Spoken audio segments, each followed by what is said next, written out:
So I've got a few quick tips for you guys today for how to avoid bumps in the road with the ordering process.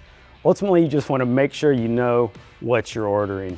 And by that I mean, you just want to know the size of the piece. For instance, if you see an image in a catalog or online, there may not be scale with it. Just make sure you understand how big the piece is. Like this piece here is 44 inches in diameter, but then the weight is 1,300 pounds. So you just know if you order this, it's heavy, you're gonna need a crew to install it and that kind of thing. A few other things that we get asked is about what does some of this stuff mean in the catalog. You've got OD/W, what's that mean? That's outer diameter or width.